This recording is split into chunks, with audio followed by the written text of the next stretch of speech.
quando a gente fala de segurança, a primeira coisa é o usuário.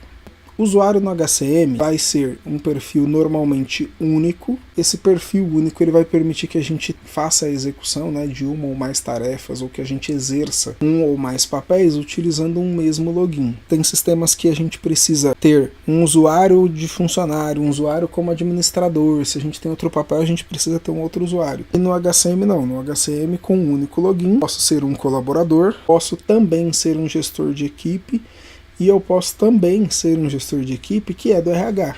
Então eu também posso ter um papel de administração dentro da ferramenta. Normalmente, a conta de usuário dos colaboradores ela é criada no momento da admissão ou quando a gente cria um colaborador pendente. Também pode acontecer via carga de dados, mas normalmente é o momento em que a gente vai ter essa conta de usuário criada. A gente pode ter uma conta de usuário criada de outra forma?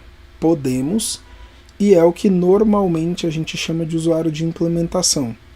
Então, o usuário de implementação normalmente é o que a gente cria no começo ali dos projetos para o setup inicial, que basicamente é um usuário criado direto lá no console de segurança e ele não está associado a um colaborador.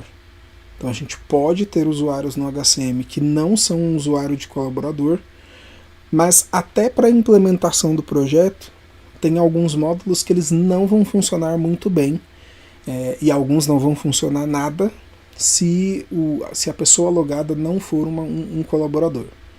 Então, uma prática que a gente vem adotando nos últimos tempos é a gente começa o projeto com usuário de implementação, até porque a gente precisa sempre fazer um setup inicial nos ambientes, quando a gente recebe da Oracle, mas uma vez feito esse setup inicial, uma das coisas que a gente adota como prática é sempre admitir os usuários que a gente vai trabalhar. É normal a gente fazer a contratação, né, dessas pessoas, dar as funções que a gente precisa para esses novos usuários. A gente garante que a gente tanto consegue fazer a implementação por conta das permissões, quanto que a gente consegue acessar as páginas em que é necessário a gente ter um ID de pessoa. O que define o perfil de acesso de um usuário são as funções que a gente atribui a esse usuário. O Oracle HCM Cloud, assim como vários outros sistemas, segue um padrão internacional de segurança, que é a segurança por função.